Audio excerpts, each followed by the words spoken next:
그 늙은이가 언제까지 살 것 같아? 어차피 몇 개월 못 살 텐데 조금 빨리 가시는 게 모두에게 좋은 거 아니에요? 안녕하세요. 감동 사연 드라마입니다. 이야기가 시작하기 전 구독과 좋아요 버튼을 눌러주시면 행운이 찾아옵니다. 그럼 오늘 이야기 속으로 출발합니다. 병원 복도에는 소독약 냄새가 진하게 배어 있었습니다. 한명자는 간병인 가방을 어깨에 메고 천천히 걸음을 옮겼습니다. 벌써 간병인 일을 시작한 지 15년이 되어 가는데 오늘만큼은 왠지 마음이 무거웠습니다. 오늘부터 맡게 될 환자는 특별한 분이라고 들었거든요. 다운그룹의 장성만 회장, 1980년대 맨손으로 일어선 전설적인 사업가였습니다. 806호실이니까 여기가 맞겠네. 명자는 문 앞에서 잠시 숨을 고르고 노크를 했습니다. 안에서 들려오는 건 침묵뿐이었습니다. 조심스럽게 문을 열고 들어서니 창가 침대에 한 노인이 누워 계셨습니다. 여든이 넘은 나이치고는 골격이 단단해 보였고 백발이지만 여전히 카리스마가 느껴지는 분이었습니다. 하지만 그 얼굴에는 깊은 피로와 함께 뭔가 체념한 듯한 기색이 역력했습니다. 안녕하세요, 회장님. 오늘부터 간병을 맡게 된 한명자입니다. 장성만은 천천히 고개를 돌려 명자를 바라봤습니다. 그 순간 명자의 마음속에 이상한 감정이 일었습니다. 처음 본 분인데 왜 이렇게 낯이 익을까요? 어디선가 본 것 같은 그런 느낌이었습니다. 마치 오래전 꿈에서 본 사람 같기도 하고 아니면 길에서 스쳐 지나간 누군가 같기도 했습니다. 또 새로운 간병인이군. 얼마나 오래 버틸지 궁금하네. 장성만의 목소리는 쇠락했지만 여전히 권위가 배어 있었습니다. 그동안 수많은 간병인이 장성만의 까다로운 성격 때문에 오래 버티지 못했죠. 제가 쉽게 포기하는 성격은 아닙니다. 회장님께서 편하게 지내실 수 있도록 최선을 다하겠습니다. 명자는 미소를 지으며 가방을 정리했습니다. 간병인 생활이 워낙 오래되다 보니 환자의 성격을 파악하는 것도 금세였습니다. 이분은 자존심이 강하고 남에게 의존하는 걸 싫어하는 타입이었습니다. 그런데 왜인지 모르게 미운 감정이 들지 않았습니다. 장성만은 더 이상 말을 하지 않고 천장을 바라봤습니다. 그의 시선이 머무는 곳에는 아무것도 없었지만 그 눈빛에는 수많은 이야기가 담겨 있는 것 같았습니다. 명자는 조용히 환자복을 정리하고 물컵을 확인했습니다. 침대 옆 탁자에는 각종 약병들이 놓여 있었는데 생각보다 종류가 많았습니다. 방 안을 둘러보니 꽃다발 하나가 시들어가고 있었고 과일 바구니도 며칠 된 것 같았습니다. 문병객이 많지 않나 봅니다. 아니면 와도 형식적으로만 다녀가는 것 같았습니다. 오후쯤 되자 정장을 차려입은 중년 남성이 병실로 들어왔습니다. 장세준, 장 회장의 아들이었습니다. 키가 크고 체격도 좋았지만 아버지만큼의 카리스마는 없어 보였습니다. 뒤이어 우아한 차림새의 여성도 함께 들어왔죠. 며느리 최윤정이었습니다. 명품 핸드백과 보석으로 치장한 모습이 인상적이었습니다. 아버지, 몸은 좀 어떠세요? 장세준의 목소리에는 형식적인 걱정만 있을 뿐 진정한 애정은 느껴지지 않았습니다. 오히려 의무감으로 하는 말 같았습니다. 최윤정은 꽃다발을 꽃병에 꽂으며 능숙하게 며느리 역할을 했습니다. 아버님, 오늘 컨디션이 어떠신지요? 병원 음식이 입에 맞으시나요? 윤정의 말투는 정중했지만 어딘가 어색했습니다. 마치 대본을 읽는 것 같은 느낌이었습니다. 오늘부터 새로운 간병인이 오셨네요. 아버지 모시는 일 잘 부탁드려요. 윤정이 명자를 바라보며 말했습니다. 그 말에는 예의가 담겨 있었지만 명자는 왠지 모를 차가움을 느꼈습니다. 그녀의 눈빛이 너무 계산적이었거든요. 마치 명자를 평가하는 듯한 시선이었습니다. 네, 최선을 다하겠습니다. 명자가 고개를 숙여 인사하자 세주는 의자에 앉았습니다. 그런데 앉자마자 시계를 보는 게 눈에 띄었습니다. 빨리 나가고 싶어 하는 것 같았습니다. 아버지, 요즘 회사 일이 너무 바빠서 자주 못 와서 죄송합니다. 그래도 이렇게 좋은 간병인분이 계시니까 안심이네요. 장성만은 아들과 며느리가 와도 별다른 반응을 보이지 않았습니다. 그저 고개만 살짝 끄덕였을 뿐이었죠. 대화다운 대화도 없었습니다. 가족이라고 하기에는 너무 서먹서먹했습니다. 아버님, 필요한 건 없으시죠? 뭔가 필요한 게 있으시면 언제든 연락 주세요. 윤정이 다시 한번 형식적인 인사를 했습니다. 그런데 그 말을 할 때 명자를 힐끗 쳐다보는 게 신경 쓰였습니다. 세주는 약 10분 정도 있다가 곧바로 일어섰습니다. 그럼 아버지, 저희는 이만 가보겠습니다. 무슨 일 있으면 간병인분이 연락 주시겠죠? 마지막 말은 명자를 향한 것이었습니다. 명자는 고개를 끄덕였습니다. 두 사람이 나간 후 병실은 다시 조용해졌습니다. 아니, 오히려 더 조용해진 것 같았습니다. 명자는 장 회장의 표정을 살펴봤습니다. 자식들이 다녀간 후임에도 불구하고 외로워 보였습니다. 아니, 오히려 더 쓸쓸해 보이는 것 같았습니다. 가족이 있어도 혼자인 사람의 표정이었습니다. 회장님, 저녁 드실 시간입니다. 해가 지고 저녁 시간이 되자 명자가 식사를 준비했습니다. 장성만은 천천히 몸을 일으켰습니다. 손이 많이 떨렸지만 스스로 숟가락을 들려고 했습니다. 도와드릴까요? 아직은 내가 할 수 있어. 그의 자존심은 여전했습니다. 비록 몸은 쇠약해졌지만 마음만은 굴복하지 않으려는 의지가 보였습니다. 명자는 곁에서 조용히 지켜봤습니다. 이 양반 정말 이상하게 낯이 익었습니다. 분명 처음 본 분인데 말이죠. 어디선가 본 것 같은 친근함이 있었습니다. 저녁이 지나고 밤이 되자 장성만은 창 밖을 내다봤습니다. 도시의 불빛들이 반짝였습니다. 그가 일궈낸 도시, 그가 키워낸 기업들이 만들어낸 풍경이었습니다. 하지만 그 화려한 불빛들도 그에게는 더 이상 의미가 없어 보였습니다. 간병인. 네, 회장님. 자네는 가족이 있나? 갑작스러운 질문에 명자는 잠시 멈칫했습니다. 아니요. 저는 혼자입니다. 장성만은 고개를 끄덕였습니다. 뭔가 공감하는 듯한 표정이었습니다. 나도 마찬가지야. 가족이 있어도 혼자인 게 더 외로운 법이지.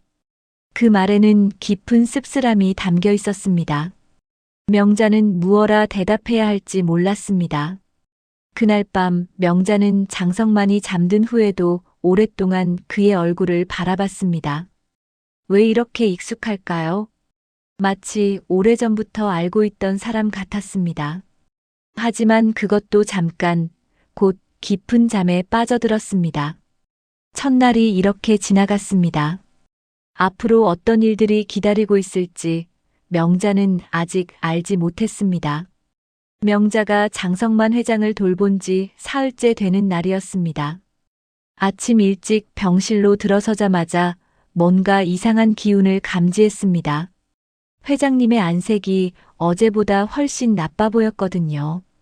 며칠 전만 해도 그럭저럭 기력이 있어 보였는데 갑자기 호흡도 거칠어지고 손발도 차가워져 있었습니다.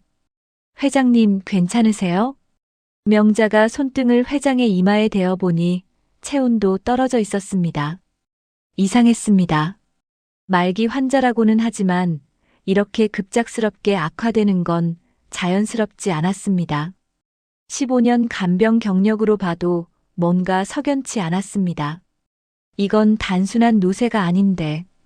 명자는 혼잣말을 중얼거리며 침대 옆 탁자의 약병들을 유심히 살펴봤습니다. 어제까지만 해도 5개였던 약병이 오늘은 7개로 늘어나 있었습니다. 새로 추가된 약병 2개에는 이상하게도 라벨이 제대로 붙어 있지 않았습니다. 회장은 힘겹게 눈을 떴습니다. 몸이 왜 이렇게 무거운지. 회장님, 어제 새로 처방받으신 약이 있나요? 새로운 약? 나는 잘 모르겠어. 간호사가 가져다 준 걸 그냥. 장성만의 목소리는 어제보다 훨씬 약해져 있었습니다. 명자는 점점 의심이 커졌습니다. 간병인으로 일하면서 이런 경우를 몇 번 봤거든요. 환자가 갑자기 악화되는 건 대부분 약물 때문인 경우가 많았습니다. 오전 10시쯤 담당 간호사가 약을 가지고 들어왔습니다. 약 드실 시간이에요. 간호사는 서둘러 약을 준비했는데 명자가 다가가자 몸을 가렸습니다. 간호사님, 잠깐만요. 이 약들 처방전 좀 볼 수 있을까요? 아, 그건 의사 선생님께서 직접 지시하신 거라. 간호사는 눈을 피하며 얼버무렸습니다. 그 표정에서 뭔가 숨기고 있다는 걸 직감적으로 알 수 있었습니다. 제가 간병하는 환자분이라 궁금해서 그래요. 죄송하지만 처방전은 보여드릴 수 없어요. 병원 규정상. 간호사는 서둘러 약을 회장에게 건네고는 급하게 병실을 나갔습니다. 명자는 그 뒷모습을 보며 확신했습니다. 분명히 뭔가 있다고 말이죠. 점심시간이 되자 장세준이 나타났습니다. 평소보다 일찍 온 것도 이상했지만 표정이 어딘가 어둡고 초조해 보였습니다. 아버지, 컨디션은 어떠세요? 별로 좋지 않아. 장성만이 힘없이 대답하자 세준의 눈에서 이상한 빛이 스쳤습니다. 기뻐하는 것 같기도 하고 안도하는 것 같기도 했습니다. 간병인분, 잠깐 밖에서 이야기 좀 할까요? 세준이 명자를 복도로 불러냈습니다. 복도 끝 조용한 곳에서 세준은 담배를 꺼내며 말했습니다. 우리 아버지는 이미 오래 못 사셔. 의사 선생님도 그렇게 말씀하시고요. 하지만 회장님께서 굳이 너무 애쓸 필요 없어요. 자연스럽게 흘러가도록 두시면 됩니다. 세준의 말에는 묘한 뉘앙스가 담겨 있었습니다. 마치 아버지의 죽음을 재촉하는 것 같은 느낌이었습니다. 제가 간병인으로서 최선을 다하는 건 당연한 일 아닌가요? 물론이죠. 하지만 너무 과하게 하실 필요는 없다는 뜻입니다. 그날 오후 명자는 몰래 새로 추가된 약병을 확인해 봤습니다. 약의 색깔과 모양이 기존 처방과는 완전히 달랐습니다. 이상한 냄새도 났고요. 궁금증을 참을 수 없었던 명자는 약 한 알을 몰래 빼내어 휴지에 싸서 보관했습니다. 저녁 무렵 회장의 상태는 더욱 나빠졌습니다. 식사도 제대로 못하고 계속 잠만 잤습니다. 명자는 견딜 수 없었습니다. 이건 정상이 아니야. 명자는 결심했습니다. 내일 아침 일찍 병원 약사에게 이 약을 가져가서 성분 분석을 의뢰하기로 말이죠. 약사 김 선생님은 명자와 오래 알고 지낸 사이였거든요. 밤이 깊어지자 장성만이 잠꼬대를 했습니다. 미안해. 정말 미안해. 내가 잘못했어. 무슨 꿈을 꾸는지 모르지만 계속 사과하는 말을 반복했습니다. 명자는 그 모습을 보며 마음이 아팠습니다. 이분이 과연 무슨 잘못을 했길래 이런 고통을 받고 있는 걸까요? 새벽 2시쯤 명자는 화장실에 다녀오는 길에 복도에서 수상한 대화를 엿듣게 되었습니다. 언제까지 이렇게 해야 하나요? 조금만 더 참아. 곧 끝날 거야. 목소리의 주인은 장세준이었습니다. 누군가와 통화를 하고 있었는데 그 내용이 심상치 않았습니다. 아버지가 눈치채면 어떻게 하죠? 그럴 리 없어. 이미 정신도 흐리멍덩하잖아. 명자는 숨을 죽이고 벽에 바짝 붙어 있었습니다. 심장이 쿵쿵거렸습니다. 간병인은 어때요? 의심하지 않나요? 아직은 괜찮은 것 같아. 하지만 너무 눈치 빠른 것 같긴 해. 조심해야겠어. 통화가 끝나고 세준의 발걸음 소리가 멀어졌습니다. 명자는 등에 식은땀이 흘렀습니다. 자신의 추측이 맞았습니다. 분명히 뭔가 음모가 있었습니다. 다음 날 아침 일찍 명자는 몰래 빼낸 약을 들고 약사실로 향했습니다. 김 약사는 명자를 반갑게 맞아주었습니다. 명자 씨, 이게 뭔데? 김 선생님, 이 약 성분 분석 좀 부탁드릴 수 있을까요? 비밀로 해주시고요. 김 약사는 약을 자세히 살펴보더니 고개를 갸웃했습니다. 이상하네. 이건 우리 병원에서 쓰는 약이 아닌 것 같은데. 정말요? 일단 분석해 볼게. 내일 아침에 결과 나올 거야. 명자는 안절부절 못하며 하루를 보냈습니다. 회장의 상태는 계속 나빠졌고 세준과 윤정은 오히려 더 자주 병실을 찾았습니다. 그들의 얼굴에는 묘한 기대감 같은 게 떠 있었습니다. 다음 날 아침 김 약사가 명자를 조용히 불렀습니다. 명자 씨, 이거 어디서 난 약이야? 왜요? 뭔가 문제가 있나요? 김 약사의 표정이 심각했습니다. 이 약, 기력 저하 유도제야. 환자를 급속히 약화시키는 약물이라고.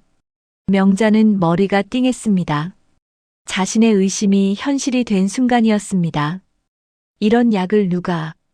명자 씨, 이거 정말 위험한 일이야. 당장 경찰에 신고해야 해.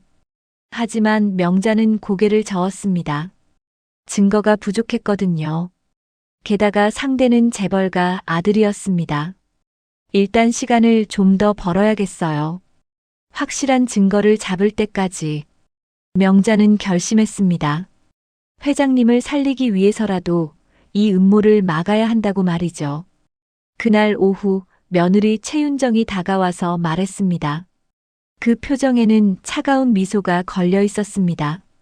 며느리 최윤정이 다가와서 말했을 때 명자의 심장은 빠르게 뛰기 시작했습니다. 윤정의 표정에는 차가운 미소가 걸려 있었지만 그 눈빛은 전혀 웃고 있지 않았습니다. 마치 사냥감을 노리는 맹수의 눈빛 같았습니다. 간병인분, 잠깐 이야기 좀 할까요? 윤정은 명자를 복도 끝 자동 판매기 앞으로 이끌었습니다. 사람들의 시선이 닿지 않는 조용한 곳이었습니다. 윤정은 커피를 한 잔 뽑아 명자에게 건네며 자연스럽게 말을 꺼냈습니다. 간병일이 힘드시죠? 우리 아버님이 워낙 까다로우시니까. 아니에요. 괜찮습니다. 명자는 최대한 평정심을 유지하려 했지만 목소리가 약간 떨렸습니다. 윤정은 그런 명자의 반응을 놓치지 않았습니다. 아버님 약 관리도 잘해주시고 있고요. 그런데 윤정은 잠시 말을 멈추고 명자의 표정을 살폈습니다.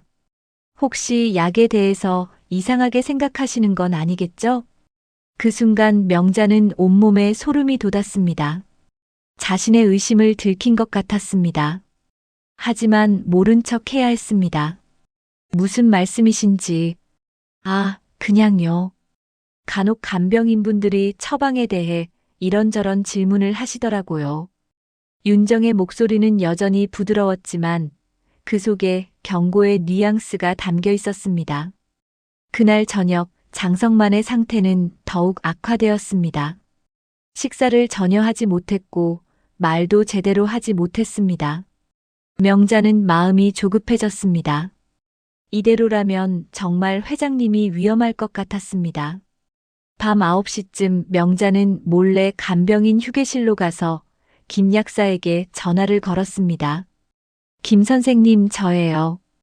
혹시 그 약 말고 다른 성분도 더 분석해 볼 수 있을까요? 왜? 또 다른 약이 있어? 네, 오늘 새로 추가된 약이 또 있어요. 이상하게 회장님 상태가 계속 나빠지고 있어요. 명자 씨, 이거 정말 심각한 일이야. 당장 그만두고 나와. 아직은 안 돼요. 확실한 증거를 잡아야 해요. 전화를 끊고 병실로 돌아가려는데 복도에서 또다시 장세준과 윤정이 대화하는 소리가 들렸습니다. 간병인이 눈치채고 있는 것 같아. 어떻게 알았어? 오늘 약사실에 갔다 왔다는 얘기를 들었어. 뭔가 의심하고 있는 게 틀림없어.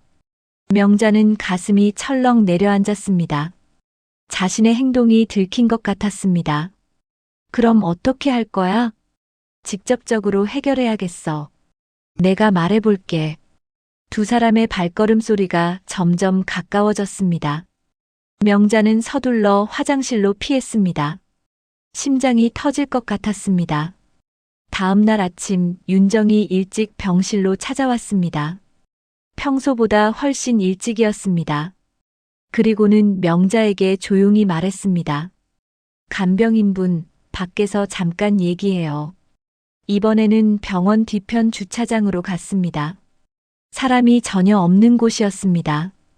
윤정의 표정은 어제와는 완전히 달랐습니다. 가면을 벗은 듯 차갑고 무서웠습니다. 약에 대해 알아보셨죠? 윤정이 단도직입적으로 물었습니다. 더 이상 돌려서 말하지 않았습니다. 무슨 약사한테 가서 성분 분석 의뢰했다는 걸 다 알고 있어요. 명자는 더 이상 숨길 수 없다는 걸 깨달았습니다. 왜 그런 짓을 하는 거예요? 회장님은 환자세요. 윤정은 비웃듯이 웃었습니다. 환자? 그 늙은이가 언제까지 살아있을 것 같아요? 어차피 몇 개월 못 살 텐데 조금 빨리 가시는 게 모두에게 좋은 거 아니에요? 그래도 이건 살인이에요. 살인이라니 말이 너무 과하네요. 그냥 자연스럽게 가시도록 도와드리는 거죠. 윤정은 핸드백에서 두툼한 봉투를 꺼냈습니다. 여기 10억이 있어요. 명자는 눈이 커졌습니다. 10억이라는 돈은 명자에게는 평생 벌어도 모을 수 없는 금액이었습니다. 그 약은 그냥 그대로 타서 드리세요. 이 돈은 다 당신 거예요. 가족도 없으시고 혼자 살기 힘드시죠? 이 돈이면 편안하게 살 수 있어요. 윤정의 목소리는 다시 부드러워졌지만 그 속에는 독이 들어 있었습니다. 만약 거절한다면? 거절하시면 당신 신상이 병원에 알려질 거예요. 예전에 무슨 일이 있었는지 우리는 다 알고 있거든요. 명자는 깜짝 놀랐습니다. 자신의 과거까지 조사했다는 뜻이었습니다. 전과자가 간병인으로 일한다는 게 알려지면 이 병원에서는 물론이고 다른 곳에서도 일하기 힘들어질 거예요. 윤정의 위협은 구체적이고 현실적이었습니다. 명자는 선택의 여지가 없다는 걸 깨달았습니다. 어떻게 할 거예요? 명자는 고개를 숙이며 겉으로는 굴복하는 척했습니다. 알겠습니다. 제가 알아서 하겠어요. 현명한 선택이에요. 내일부터 약을 정확히 처방대로 드리세요. 그리고 이 일은 당연히 비밀이겠죠? 윤정은 만족스러운 표정으로 봉투를 명자에게 건넸습니다. 좋은 선택했어요. 앞으로 편안하게 살 수 있을 거예요. 윤정이 떠난 후 명자는 한참 동안 그 자리에 서 있었습니다. 손에 들린 봉투가 무겁게 느껴졌습니다. 하지만 마음속에는 다른 생각이 들끓고 있었습니다. 사람 목숨을 돈으로 사려고 하다니. 명자의 눈에서 분노의 불꽃이 타올랐습니다. 어렸을 때부터 힘든 삶을 살아왔지만 지금까지 양심만은 버리지 않고 살았습니다. 그런데 이런 더러운 일에 손을 대라고 하다니. 절대 그럴 순 없어. 명자는 마음속으로 다짐했습니다. 오히려 이 일을 계기로 회장님을 구해내겠다고. 그들의 음모를 밝혀내겠다고 말이죠. 그날 밤 명자는 봉투를 침대 밑에 숨기고는 새로운 계획을 세우기 시작했습니다. 우선 회장님부터 살려야 했습니다. 그리고 나서 이 모든 증거를 수집해야 했습니다. 복수가 시작되는 순간이었습니다. 그날 밤부터 명자의 비밀 작전이 시작되었습니다. 10억이라는 거액을 받고도 양심을 팔 수 없었던 명자는 오히려 더 큰 결심을 다졌습니다. 윤정과 세준의 음모를 완전히 파헤치고 회장님을 반드시 살려내겠다고 말이죠. 새벽 2시 간호사들이 모두 잠든 시간을 노려 명자는 조용히 행동에 옮겼습니다. 먼저 회장님께 주어지는 독성 약물 대신 김 약사가 몰래 구해준 정상적인 영양제와 기력 회복제를 투여했습니다. 회장님, 이 약은 제가 특별히 구한 거예요. 몰래 드세요. 장성만은 흐릿한 의식 상태에서도 명자의 진심을 느꼈는지 고개를 끄덕였습니다. 다음 날부터 명자는 더욱 치밀하게 계획을 실행했습니다. 낮에는 윤정과 세준 앞에서 독성 약물을 주는 척했지만 실제로는 물에 타서 화분에 버렸습니다. 그리고 밤에는 회장님의 몸에 좋은 음식을 몰래 구해다가 먹였습니다. 이 미역국은 제가 직접 끓인 거예요. 기력 회복에 좋답니다. 고마워. 정말 고마워. 장성만의 목소리에 조금씩 힘이 돌아오기 시작했습니다. 명자는 또한 간병 경험을 살려 회장님의 혈자리를 마사지해주고 침대에서 할 수 있는 간단한 운동도 시켰습니다. 사흘이 지나자 놀라운 일이 일어났습니다. 회장님의 안색이 점점 좋아지기 시작한 거예요. 며칠 전만 해도 죽음을 앞둔 환자 같았는데 이제는 눈빛에 생기가 돌고 목소리도 힘이 있었습니다. 간병인, 자네 덕분에 몸이 많이 좋아진 것 같아. 다행입니다. 더 좋아지실 거예요. 하지만 이런 변화를 장세준과 윤정이 놓칠 리 없었습니다. 닷새째 되는 날 오후 세준이 병실에 들어서자마자 깜짝 놀랐습니다. 아버지, 얼굴에 혈색이 돌았네요. 응, 요즘 컨디션이 좀 나아진 것 같아. 장성만이 대답하는 목소리도 전보다 훨씬 또렷했습니다. 세준은 당황한 기색을 숨기지 못했습니다. 그런데 약은 잘 드시고 계신 거죠? 물론이지. 간병인이 잘 챙겨주고 있어. 세준은 명자를 의심스러운 눈빛으로 바라봤습니다. 분명히 뭔가 이상하다고 생각하는 것 같았습니다. 그날 저녁 윤정이 급하게 병실로 왔습니다. 평소와 달리 표정이 어두웠습니다. 아버님, 약은 정확히 처방대로 드시고 계시죠? 윤정은 명자를 째려봤습니다. 그 눈빛에는 의심과 분노가 가득했습니다.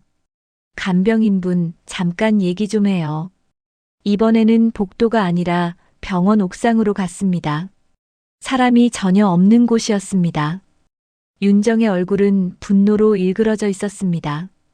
당신 약을 바꿔치기 했죠? 무슨 말씀이세요? 아버님 상태가 좋아지고 있어요. 이상하다고 생각 안 해요? 윤정의 목소리는 위협적이었습니다. 명자는 모른 척했지만 마음속으로는 긴장했습니다. 환자분이 좋아지는 게 이상한 일인가요?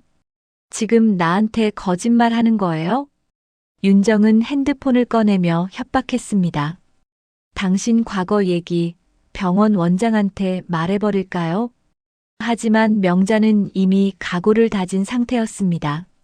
하시고 싶으시면 하세요. 저는 제 양심대로 할 뿐입니다. 윤정은 예상치 못한 대답에 당황했습니다. 그날 밤 세준과 윤정은 긴급 회의를 했습니다. 명자가 몰래 엿듣고 있는 것도 모르고 말이죠. 간병인을 당장 해고시켜야 해. 어떻게? 이유가 있어야 하잖아. 병원 이사한테 청탁 넣었어. 전과자라는 걸 문제 삼으면 돼.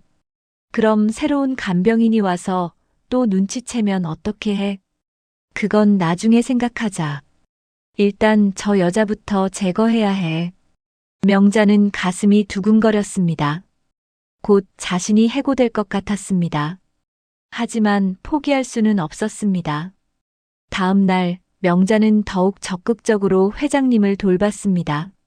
특별히 영양가 있는 음식을 해서 가져왔고 마사지도 더 열심히 해드렸습니다. 회장님 많이 좋아지셨어요.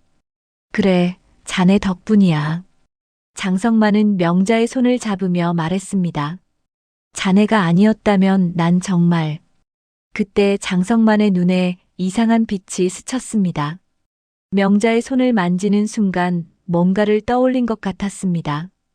장성만은 갑자기 명자의 손목을 자세히 살펴봤습니다. 거기에는 작은 흉터가 있었습니다. 설마, 이 흉터는. 회장의 목소리가 떨렸습니다. 뭔가 중요한 기억이 되살아나는 것 같았습니다. 회장님, 괜찮으세요? 아니야. 괜찮아. 그런데 자네, 어릴 때 어디서 살았나? 갑작스러운 질문에 명자는 당황했습니다. 저는 고아원에서 자랐어요. 장성만의 얼굴이 하얗게 질렸습니다. 그리고는 손을 떨며 무언가를 중얼거렸습니다. 고아원. 그 흉터. 설마. 바로 그때 병실 문이 열리며 장세준이 들어왔습니다. 그의 표정은 차가웠습니다. 간병인분, 원장님이 부르세요. 명자는 불길한 예감이 들었습니다. 드디어 해고 통보를 받게 될 것 같았습니다. 지금 당장 원장실로 가세요. 장성만은 불안한 표정으로 명자를 바라봤습니다. 무슨 일인가? 별일 아닙니다, 아버지. 간단한 업무 얘기예요. 세준의 말에는 거짓이 가득했습니다. 명자는 마지막으로 회장님을 바라봤습니다.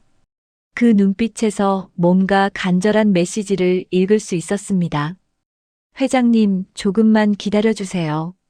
명자는 의미심장한 말을 남기고 병실을 나섰습니다. 이제 정말 중요한 순간이 다가오고 있었습니다. 원장실 문을 두드리는 명자의 손이 떨렸습니다. 불길한 예감이 현실이 될 것 같았거든요. 안에서 들려오는 들어오세요라는 목소리에는 차가움이 배어 있었습니다. 원장실로 들어서자 박 원장이 심각한 표정으로 앉아 있었습니다. 그 옆에는 장세준이 팔짱을 끼고 서 있었고 인사과장으로 보이는 사람도 함께 있었습니다. 분위기가 심상치 않았습니다. 한명자 씨, 앉으세요. 박 원장의 목소리는 공식적이고 냉정했습니다. 명자는 의자에 앉으며 마음의 준비를 했습니다. 이미 예상했던 순간이 왔습니다. 오늘 이렇게 부른 이유는 안타깝게도 해고 통보를 하기 위해서입니다. 해고요? 제가 뭘 잘못했나요? 명자는 당황한 척 물었지만 이미 예상했던 일이었습니다. 하지만 실제로 들으니 가슴이 무너지는 것 같았습니다. 최근 당신의 과거 이력에 대한 제보가 들어왔습니다. 인사과장이 서류를 펼쳐 보이며 차갑게 말했습니다. 10년 전 폭행 혐의로 실형을 받은 전과자라는 사실을 숨기고 입사했다는 것이 확인되었습니다. 이는 명백한 신원 사칭입니다. 하지만 그건 제가. 변명하지 마세요. 환자 안전에 위험을 초래할 수 있는 사람을 계속 고용할 수는 없습니다. 장세준이 차가운 목소리로 끼어들었습니다. 그의 얼굴에는 승리의 미소가 어려 있었습니다. 마침내 골칫거리를 제거한 것에 대한 만족감이 역력했습니다. 특히 우리 아버지 같은 중환자를 돌보는 일에는 더욱 신중해야 하지 않겠습니까? 만약 무슨 일이라도 생긴다면 병원에서 책임질 수 있겠어요? 명자는 분노가 치밀어 올랐지만 꾹 참았습니다. 이들의 계략에 말려들 수는 없었습니다. 감정적으로 반응하는 순간 더 큰 빌미를 주게 될 테니까요. 그 일은 저를 괴롭히던 사람을 정당방위로 막으려다가 결과적으로는 상관없습니다. 전과자라는 사실을 숨긴 것 자체가 중대한 문제입니다. 신뢰관계가 깨진 이상 더 이상 함께 일할 수 없어요. 박 원장이 최종 통보를 했습니다. 목소리에는 어떤 여지도 없었습니다. 내일 오전까지 모든 업무를 정리하고 떠나주시기 바랍니다. 그리고 앞으로 이 병원 출입도 금지입니다. 명자는 고개를 숙였습니다. 하지만 포기할 생각은 전혀 없었습니다. 오히려 더 큰 결심이 생겼습니다. 알겠습니다. 하지만 회장님께 마지막 인사 정도는 드려도 될까요? 그동안 정성껏 모셔드렸는데 그것도 안 됩니다. 이미 새로운 간병인을 준비 중이고 인수인계는 저희가 알아서 하겠습니다. 세준의 답은 단호했습니다. 어떤 접촉도 허용하지 않겠다는 의지가 분명했습니다. 환자와의 개인적인 접촉은 병원 규정상 금지되어 있어요. 이해해 주세요. 원장실을 나온 명자는 복도에서 한참을 서 있었습니다. 마음이 무거웠지만 회장님께 마지막으로 해야 할 일이 있었습니다. 그동안 숨겨왔던 진실을 말씀드려야 했습니다. 그날 밤 늦은 시간 명자는 몰래 병실로 향했습니다. 다행히 심야 간병인 교대 시간이라 복도에는 아무도 없었습니다. 조용히 문을 열고 들어서니 장성만이 창밖을 바라보며 깊은 생각에 잠겨 계셨습니다. 회장님, 왔구나. 무슨 일이 있었나? 표정이 많이 안 좋아 보이네. 뭔가 힘든 일이라도. 회장님, 내일부터 더 이상 모실 수 없게 되었습니다. 장성만의 얼굴이 굳어졌습니다. 예상치 못한 말에 당황스러워했습니다. 무슨 소리야? 갑자기 왜 그런 얘기를 하는 거지? 제가 숨긴 과거가 있습니다. 그것 때문에 해고당했어요. 명자는 깊은 숨을 들이쉬고 말을 이었습니다. 이제는 모든 것을 털어놓을 때가 되었습니다. 그보다 더 중요한 얘기가 있어요. 명자가 가방을 챙기며 회장에게 마지막 인사를 하려고 할 때 가방에서 은빛 반짝이는 무언가가 떨어져 회장의 침대 위로 떨어졌습니다. 장성만은 침대 위에 떨어진 낡은 회중시계에 눈이 고정되었습니다. 갑자기 온몸이 굳어지고 손이 떨리기 시작했습니다. 어디선가 본 것 같은 친숙함이 밀려왔습니다. 이 시계는 어디서? 장성만은 떨리는 손으로 낡은 회중시계를 소중히 감싸들며 말했다. 이건 저를 고아원에 맡기면서 어머니가 주신 유일한 유품이에요. 그것은 은빛이 바래고 유리에 금이 간 세월의 무게가 느껴지는 소중한 어머니의 유품이었습니다. 어머니께서 아버지가 주신 거라고 하셨어요. 언젠가는 아버지를 찾아가서 돌려드리라고 하시면서 말이에요. 장성만은 떨리는 손으로 시계를 받아들고는 뒷면을 확인했습니다. 거기에는 작은 글씨로 수진에게 영원한 사랑을 담아 마이너스 아빠가라고 새겨져 있었습니다. 그 순간 모든 기억이 되살아났습니다. 이건 내가 수진이한테 준. 장성만의 목소리가 떨렸습니다. 그리고는 명자의 손목을 자세히 살펴보았죠. 명자의 손목 위에 선명하게 남아있는 화상 흉터. 장성만의 딸 수진이 어릴 때 뜨거운 물에 데어서 생긴 그 흉터까지 기억이 났습니다. 너, 혹시 본명이 한명자는 고아원에서 지어준 이름이에요. 제 본명은 장수진입니다. 그 순간 장성만은 시계를 떨어뜨리고 명자의 두 손을 꽉 잡았습니다. 눈물이 쏟아져 내렸습니다. 수진아, 내 딸 수진아, 정말 내 딸 수진이란 말이냐? 오열하는 장성만을 보며 명자도 참았던 눈물을 흘렸습니다. 평생을 기다려온 순간이었습니다. 아버지, 정말 아버지세요? 그래. 내가 너의 아버지야. 하지만 내가 너를 버렸어. 미안해. 정말 미안해. 장성만은 서럽게 울었습니다. 4년 넘게 마음속에 묻어두었던 죄책감이 터져나왔습니다. 회사가 부도 직전까지 갔어. 그때 너와 어머니를 지킬 자신이 없었어. 빚쟁이들이 집까지 찾아와서. 그래서 어쩔 수 없이. 아버지, 이제 알았어요. 어머니도 이해하셨을 거예요. 명자는 아버지를 꽉 안았습니다. 평생 원망하며 찾고 싶었던 아버지였지만 이제는 모든 게 이해되었습니다. 하지만 이제는 너무 늦었어. 나는 곧 죽을 사람이고 너까지 고생시켰어. 아니에요, 아버지. 아직 늦지 않았어요. 저는 아버지를 반드시 구할 거예요. 명자는 그동안의 일을 모두 털어놓았습니다. 세준과 윤정의 음모, 독성 약물, 그리고 자신이 한 일들까지 상세히 설명했습니다. 그런 일이, 내 아들이 그런 짓을 믿을 수가 없어. 장성만은 분노와 절망에 온몸이 떨렸습니다. 자신의 친아들이 아버지를 죽이려 했다는 사실이 충격적이었습니다. 아버지, 우리에게는 아직 희망이 있어요. 포기하지 마세요. 하지만 너까지 위험해져. 이제 너마저 쫓겨나게 되었는데. 괜찮아요. 저는 이미 각오했어요. 아버지를 위해서라면 뭐든 할 수 있어요. 바로 그때 복도에서 발걸음 소리가 들렸습니다. 누군가 이쪽으로 오고 있었습니다. 이 시간에 누가 올 리가 없는데 말이죠. 아버지, 제가 가야겠어요. 하지만 절대 포기하지 마세요. 저는 반드시 돌아올 거예요. 명자는 서둘러 가방을 챙기며 창문 뒤쪽으로 몸을 숨겼습니다. 문이 열리며 장세준이 들어왔습니다. 뭔가 의심스러운 표정이었습니다. 아버지, 아직 안 주무세요? 간병인은 어디 갔어요? 방금 갔어. 화장실에. 장성만은 눈물을 훔치며 간신히 대답했습니다.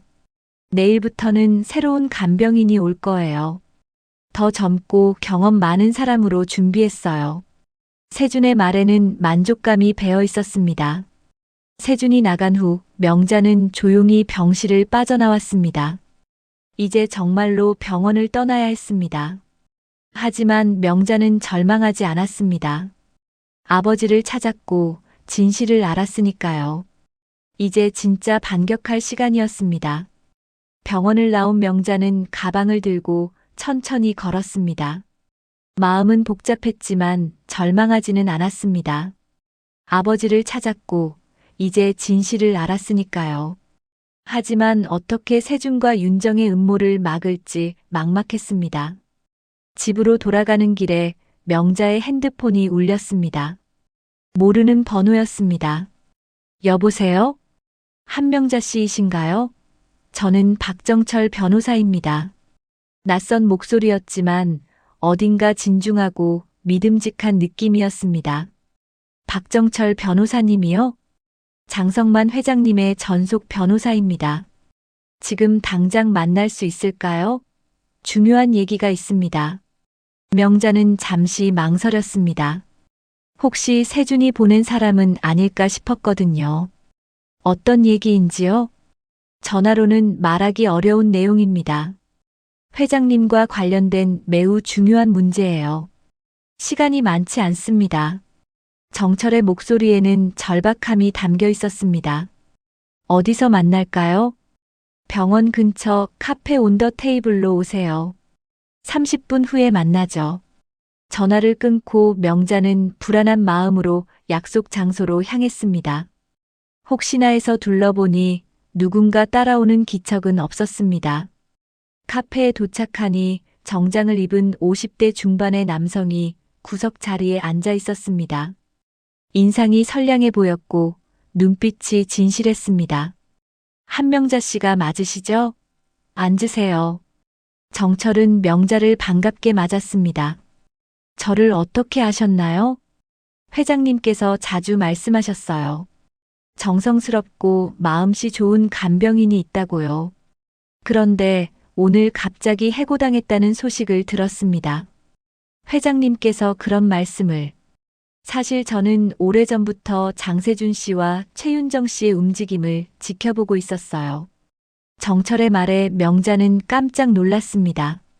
그들의 음모를 알고 계셨어요? 회장님께서 몇 달 전부터 이상하다고 느끼셨거든요. 갑자기 몸이 나빠지는 게 자연스럽지 않다고 하시면서 저에게 조사를 의뢰하셨습니다. 정철은 서류 가방을 열며 말했습니다. 그래서 병실에 몰래 녹음 장치를 설치했어요. 회장님도 동의하셨고요. 가방에서 작은 녹음기가 나왔습니다. 이 안에는 최윤정 씨가 당신을 회유하는 내용, 장세준 씨가 병원 측과 내통하는 모든 대화가 들어있어요. 명자는 입을 다물 수가 없었습니다. 모든 증거가 있다는 뜻이었습니다. 정말요? 그럼 이제 그들을 고발할 수 있는 거네요? 그뿐만이 아닙니다. 정철은 또 다른 서류를 꺼냈습니다. 병원 약사 김 선생님의 도움으로 독성 약물의 성분 분석 결과도 확보했어요. 이것만 있어도 살인미수 혐의로 고발이 가능합니다. 김 약사님도 도와주고 계셨군요. 네, 김 선생님이 저에게 연락을 주셨어요. 당신이 용기 있게 진실을 파헤치려 한다고 하면서요. 정철은 커피를 한 모금 마시고 말을 이었습니다. 하지만 가장 중요한 건 따로 있어요. 뭔가요? 회장님께서 오늘 밤 당신과 만나신 후 저에게 전화하셨어요. 당신이 자신의 딸이라는 걸 확인하셨다고 하시면서요. 명자의 눈에 눈물이 맺혔습니다. 아버지께서, 그래서 회장님께서 긴급히 유언장을 수정하고 싶다고 하셨어요. 모든 재산을 당신에게 상속한다고요. 그런 걸 바라는 게 아니에요. 저는 그냥 아버지가 알고 있어요. 하지만 이게 장세준과 최윤정을 막을 수 있는 가장 확실한 방법입니다. 정철은 진지한 표정으로 말했습니다. 그들은 회장님의 재산을 노리고 이런 짓을 하고 있어요.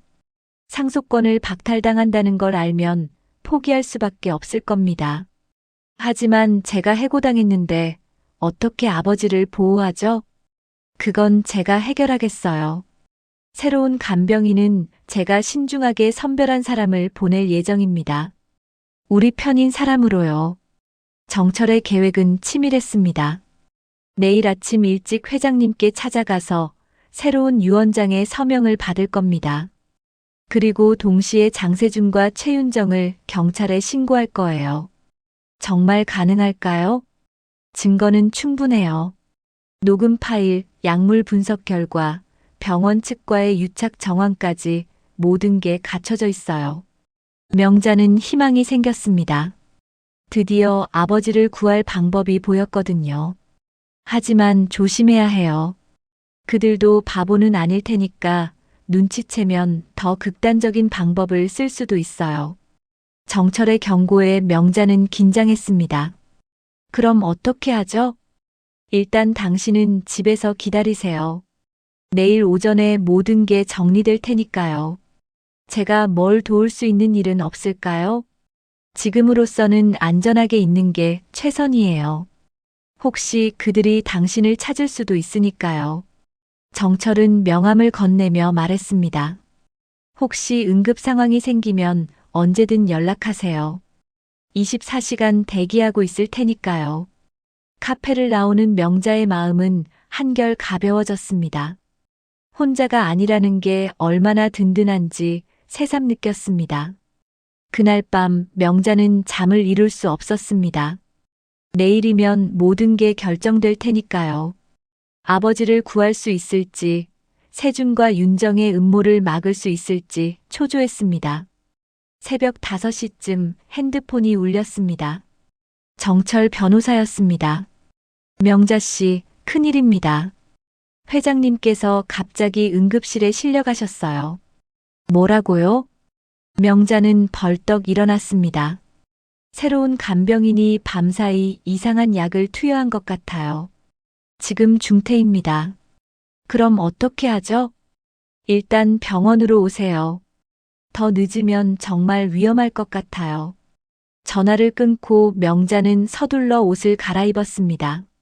아버지에게 무슨 일이 생긴 걸까요? 정말 늦은 건 아닐까요? 병원으로 가는 택시 안에서 명자는 주먹을 꽉 쥐었습니다. 이번만큼은 절대 포기할 수 없었습니다. 병원에 도착한 명자는 숨을 헐떡이며 응급실로 뛰어갔습니다. 정철 변호사가 초조한 표정으로 기다리고 있었습니다. 회장님은 어떻게 되셨어요? 다행히 위험고비는 넘겼어요. 하지만 새로운 간병인이 투여한 약물 때문에 상태가 매우 위험했습니다.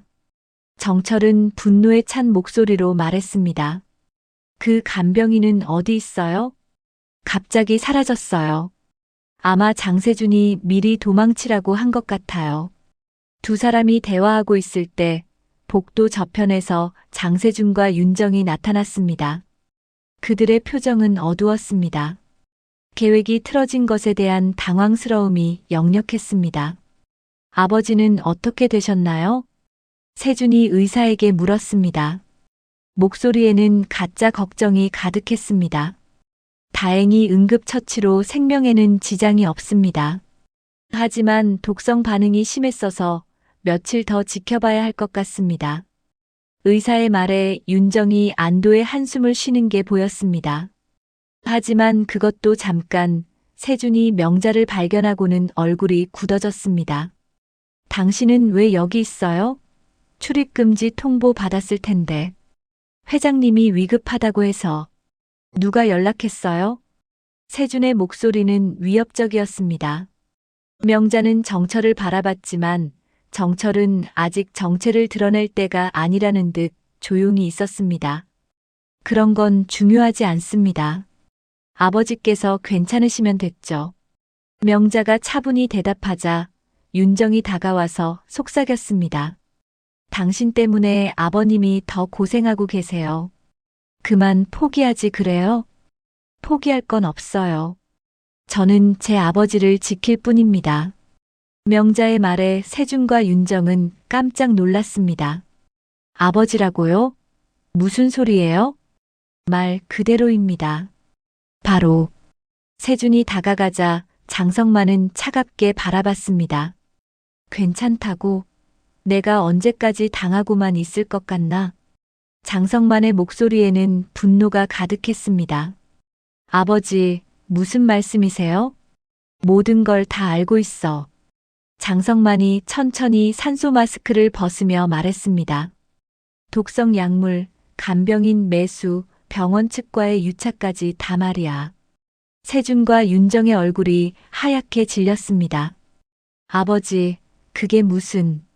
아직도 모르는 척 할 거냐? 장성만은 침대에서 일어나려고 했습니다. 명자가 급히 다가가서 도와드렸습니다. 아버지, 무리하지 마세요. 괜찮다. 이제 끝낼 때가 됐어. 장성만은 명자의 손을 꽉 잡고 천천히 몸을 일으켰습니다. 그리고는 휠체어에 앉았습니다. 정철 변호사는 어디 있나? 여기 있습니다, 회장님. 정철이 나타나자 세준과 윤정은 당황했습니다. 변호사님, 왜 여기에? 장세준 씨, 최윤정 씨, 이제 게임은 끝났습니다. 정철은 서류 가방을 열며 녹음기를 꺼냈습니다. 여러분의 모든 대화가 녹음되어 있습니다. 녹음기에서 윤정의 목소리가 흘러나왔습니다. 약 그대로 타서 먹이세요. 10억 드릴게요. 대신 거절하면 당신 신상 병원에서 일 못하게 될 수도 있어요. 이어서 세준의 목소리도 들렸습니다. 굳이 너무 애쓸 필요 없어요. 자연스럽게 흘러가도록 두시면 됩니다. 두 사람의 얼굴은 절망으로 일그러졌습니다. 이건 불법 녹음이에요. 윤정이 소리쳤지만 정철은 차분했습니다. 환자 본인의 동의 하에 이뤄진 녹음입니다. 완전히 합법이에요. 장성만은 휠체어에서 일어나려고 했습니다. 명자가 걱정스럽게 말렸지만 회장의 의지는 확고했습니다. 아버지, 일어서시면 안 돼요. 괜찮어. 이 순간만큼은 서서 말해야겠어. 장성만은 명자의 부축을 받으며 천천히 일어섰습니다. 비록 몸은 쇠약했지만 그 순간만큼은 과거의 카리스마가 되살아났습니다. 내가 누군지 잊었나? 이 다운그룹의 진짜 주인은 아직 살아있다. 회장의 목소리는 떨렸지만 위험이 있었습니다. 그리고 이 사람은 장성만은 명자의 손을 꽉 잡았습니다. 내 딸이다. 내 친딸 장수진이야. 병실에 있던 모든 사람이 깜짝 놀랐습니다. 간호사들까지 수군거렸습니다. 딸이라고요? 세준이 믿을 수 없다는 표정으로 물었습니다. 그래. 40년 전 내가 어쩔 수 없이 고아원에 보낸 내 딸이야. 그럼 상속권이 윤정이 떨리는 목소리로 말했습니다. 당연히 내 딸에게 가는 거지. 너희 같은 놈들한테 한 푼도 주지 않을 거야. 정철이 새로운 유언장을 꺼냈습니다. 이미 새로운 유언장이 작성되었습니다.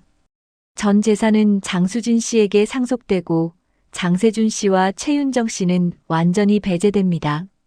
세준은 무릎을 꿇으며 애원했습니다.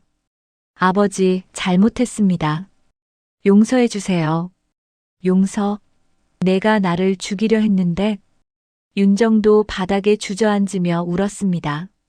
아버님, 정말 죄송합니다. 다시는 이런 일 없을 거예요. 늦었어. 이미 경찰에 신고했다.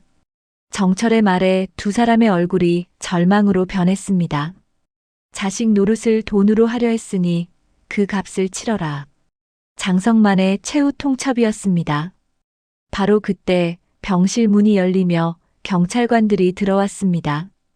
장세준 씨, 최윤정 씨, 살인미수 혐의로 체포합니다.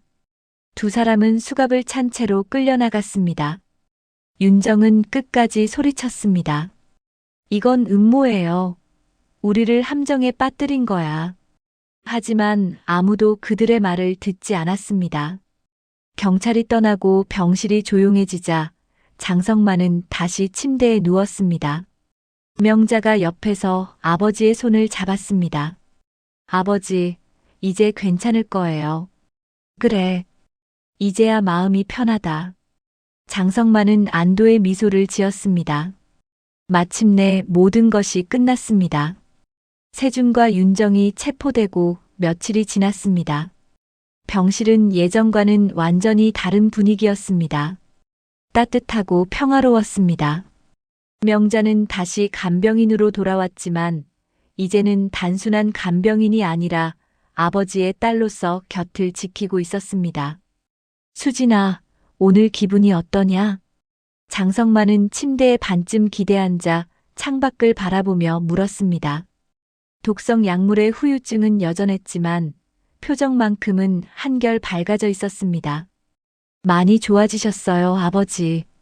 얼굴에 생기도 돌고요. 명자는 아버지의 베개를 다시 정리해드리며 미소 지었습니다.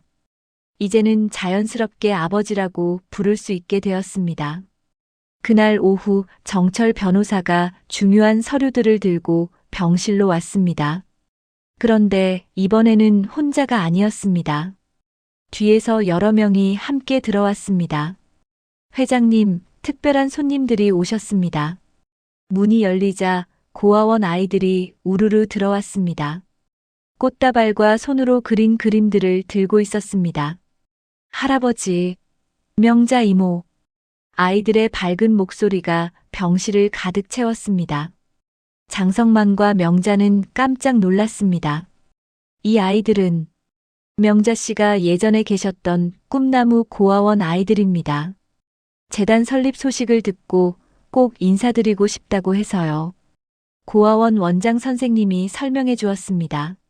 할아버지, 저희를 도와주신다는 얘기 들었어요. 8살 정도 되어 보이는 여자아이가 손수 그린 그림을 건넸습니다. 그림에는 웃고 있는 가족의 모습이 그려져 있었습니다. 고마워, 우리 공주님. 이 그림 정말 예쁘네. 장성만은 아이를 보며 환하게 웃었습니다. 마치 어린 명자를 보는 것 같았습니다. 할아버지도 우리처럼 엄마 아빠가 없었어요? 한 남자아이가 천진난만하게 물었습니다. 그래, 할아버지도 어렸을 때 엄마 아빠가 일찍 돌아가셔서 혼자 컸단다. 그럼 우리랑 똑같네요. 그런데 할아버지는 이제 명자 이모가 있잖아요. 아이들의 순수한 말에 장성만의 눈에 눈물이 맺혔습니다. 그래, 할아버지도 이제 가족이 생겼어. 명자는 아이들과 함께 사진을 찍고 하나하나 안아주었습니다. 이 아이들 역시 자신과 같은 처지였으니까요. 명자 이모, 정말 고마워요. 이제 우리도 더 좋은 곳에서 살 수 있게 됐어요. 원장 선생님의 눈에도 눈물이 맺혔습니다. 선생님, 앞으로 더 많이 도와드릴게요. 아이들이 떠난 후 정철이 본격적인 업무 얘기를 꺼냈습니다. 회장님 장세준 씨와 최윤정 씨는 각각 징역 10년과 7년을 선고받았습니다. 그리고 새로운 유언장도 정식으로 등록되었습니다. 전 재산의 절반은 장수진 씨에게, 나머지 절반은 이수진 희망재단에 기부됩니다. 명자는 깜짝 놀랐습니다. 아버지, 어머니 이름으로? 그래. 너의 어머니가 세상에서 하지 못한 일들을 대신 해주고 싶어서. 며칠 후 놀라운 소식이 전해졌습니다. 장성만의 건강이 급속도로 회복되고 있다는 것이었습니다. 회장님, 정말 기적 같은 일입니다.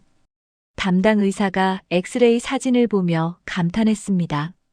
독성 약물의 후유증이 거의 사라졌고 전반적인 건강 상태도 몇 달 전과는 비교할 수 없을 정도로 좋아졌습니다. 정말요? 명자가 믿을 수 없다는 표정으로 물었습니다. 네, 이대로라면 완전한 회복도 가능할 것 같습니다. 한 달 후 퇴원하는 날이 왔습니다. 병원 로비에는 예상치 못한 환송 인파가 몰려 있었습니다. 간병인들, 간호사들, 의사들, 그리고 고아원 아이들까지 모두 나와 있었습니다. 회장님, 명자 선생님, 사람들의 박수가 터졌습니다. 장성만은 명자의 부축을 받으며 천천히 걸었습니다. 여러분, 정말 고맙습니다. 장성만이 깊이 인사했습니다. 앞으로 저희 부녀가 함께 더 많은 분들을 도와드리겠습니다. 그때 한 기자가 다가와서 물었습니다. 회장님, 이번 일을 겪으시면서 가장 크게 깨달은 점이 있다면요? 장성만은 잠시 생각하더니 명자를 바라보며 말했습니다. 진짜 가족은 혈연이 아니라 진심으로 만들어지는 것 같습니다. 그리고 사랑은 결코 늦지 않다는 것을요. 명자의 눈에 눈물이 맺혔습니다. 아버지, 그리고 무엇보다 희망을 잃지 않으면 기적은 반드시 일어난다는 것을 배웠습니다. 6개월 후 이수진 희망재단 개소식이 있었습니다. 전국에서 많은 사람들이 찾아왔습니다. 재단 건물 앞에는 아름다운 정원이 조성되어 있었고 그 중앙에는 명자와 장성만이 함께 심은 커다란 벚나무가 서 있었습니다. 아버지, 이 나무가 정말 크게 자랐네요. 그래, 마치 우리의 사랑처럼 말이야. 개소식에는 그동안 도움을 받은 고아원 아이들이 모두 참석했습니다. 아이들은 준비한 합창을 선보였습니다. 세상에 혼자인 사람은 없어요. 우리에게는 희망이 있어요. 아이들의 맑은 목소리가 하늘로 울려 퍼졌습니다. 참석한 모든 사람들의 눈에 눈물이 맺혔습니다. 개소식이 끝난 후 장성만과 명자는 재단 뒤편에 있는 작은 벤치에 나란히 앉았습니다. 석양이 아름답게 지고 있었습니다. 수진아, 행복하니? 네, 정말 행복해요. 이렇게 많은 사람들을 도울 수 있다니. 나도 정말 행복해. 장성만은 명자의 손을 꽉 잡았습니다. 40년 전에 놓친 시간들은 아쉽지만 이제 우리에게는 희망찬 미래가 있어. 바로 그때 고아원에서 온 아이들이 달려왔습니다. 할아버지, 명자 이모, 우리가 만든 케이크 보세요. 아이들이 손으로 만든 조그만 케이크를 들고 있었습니다. 비록 모양은 삐뚤삐뚤했지만 정성이 가득 담겨 있었습니다. 우리 가족 케이크예요. 케이크 위에는 설탕으로 만든 작은 사람들이 손을 잡고 있었습니다. 고마워, 우리 천사들. 장성만은 아이들을 하나씩 안아주었습니다. 그날 저녁 재단 사무실에서 명자는 어머니 이수진의 사진을 바라보며 조용히 말했습니다. 어머니, 저희 잘하고 있죠? 아버지도 이제 건강하시고 많은 사람들을 도울 수 있게 되었어요. 사진 속 어머니는 따뜻하게 미소 짓고 있는 것 같았습니다. 그리고 어머니께서 꿈꾸셨던 세상, 아무도 혼자가 아닌 그런 세상을 만들어가고 있어요. 장성만이 뒤에서 다가와 명자의 어깨에 손을 올렸습니다. 어머니도 기뻐하실 거야. 네, 아버지.